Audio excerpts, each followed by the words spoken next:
স্বামী স্ত্রী মিলিত হওয়ার পরে 6টি ভুল কাজ করলে 3টি বিপদ আপনার লাইফে চলে আসবে। অবশ্যই আমাদেরকে এই বিষয়গুলো সতর্ক থাকতে হবে। যদি এই মিলিত হওয়ার পরে একাকী সময় কাটানোর পরে যদি 6টি ভুল কাজ করে তাহলে 3টি বিপদ আসবে। 1 নাম্বার হচ্ছে কঠিন রোগ তাদের ভিতরে বাসা বাঁধবে। 2 নাম্বার হচ্ছে তাদের জীবন থেকে বরকত উঠে যাবে। 3 নাম্বার তাদের উপরে কঠিন বিপদ আসবে। এজন্য অবশ্যই স্বামী স্ত্রী যখন একাকী থাকবে একান্ত সময় কাটানোর সময় এবং এই সময় কাটানোর পরে 6টি ভুল কাজ করা যাবে না।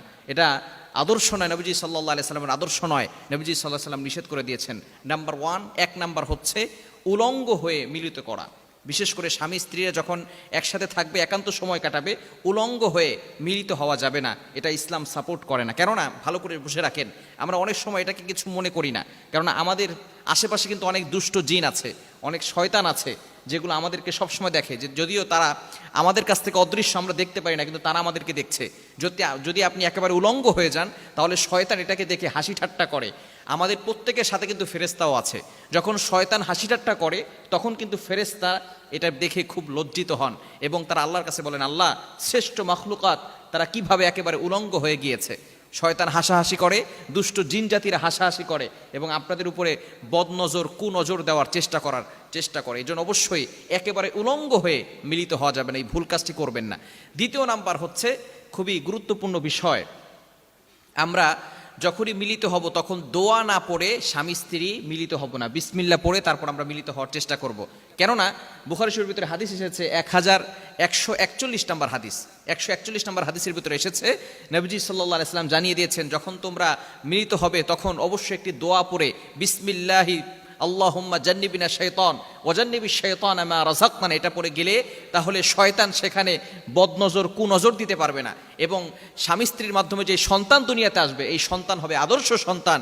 এই সন্তানকে শয়তান ধোঁকা দিতে পারবে না। বিশেষ করে আমরা এই দোয়াটা অনেকে জানি না, অবশ্যই এই দোয়াটা শিখে নিতে হবে। বিসমিল্লাহি আল্লাহুম্মা জান্নিবিনা শাইতান ওয়া জান্নিবিশ শাইতানা মা রাযাকতানা, এটা বুখারী শরীফের 141 নম্বর হাদিসের ভিতরে রয়েছে।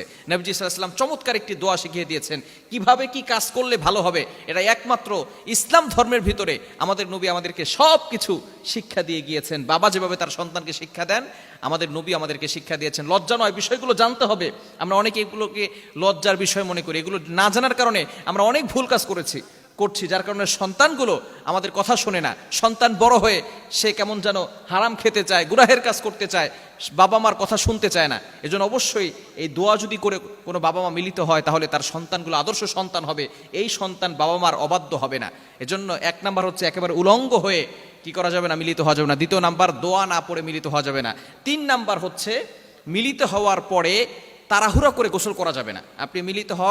আপনি সহবাস করেছেন তারপরে যে আপনি গোসল করছেন, এই ক্ষেত্রে কিন্তু পরবর্তী সময় আপনার যে আছে নাপাক পানি সেটা আবার বের হওয়ার সম্ভাবনা আছে, আপনার কাপড় নাপাক হয়ে যাওয়ার সম্ভাবনা আছে এবং আপনার শরীর নাপাক হয়ে যাওয়ার সম্ভাবনা আছে। এই অবস্থায় নামাজ পড়লে নামাজ হবে না, কোরআন পড়লে কোরআন তেলাওয়াত আল্লাহ পাক রব্বুল আলামিন সওয়াবের পরিবর্তে আপনার আমলনামায় গুনাহ লিখে দিবেন। এজন্য অবশ্যই একেবারে সাথেই মিলিত হওয়ার সাথেই গোসল করা যাবে না।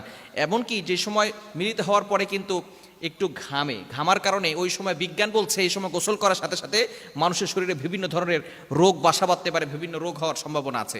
এজন্য একেবারে মিলিত হওয়ার সাথে গোসল করবেন না। এবং 4 নাম্বার হচ্ছে দেরি করেও গোসল করা যাবে না। আপনি কিছু সময় হাঁটাহাঁটি করবেন, পেশাব করবেন, এরপরে আপনি গোসল করতে পারেন, কোনো সমস্যা নাই।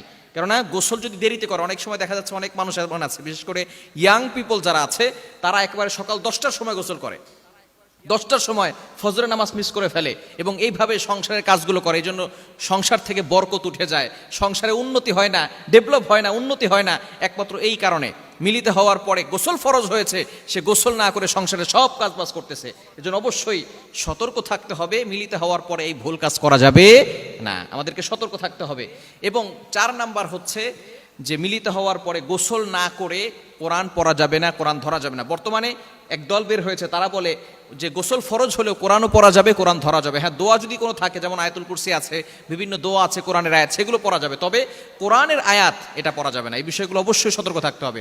এবং 6 নাম্বার যে ভুল কাজটা সেটা হচ্ছে যে মিলিত হওয়ার পরে গোসল না করে মসজিদে ঢোকা যাবে না, মসজিদ অবশ্যই গোসল করে পবিত্র হয়ে তারপরে ঢুকতে হবে।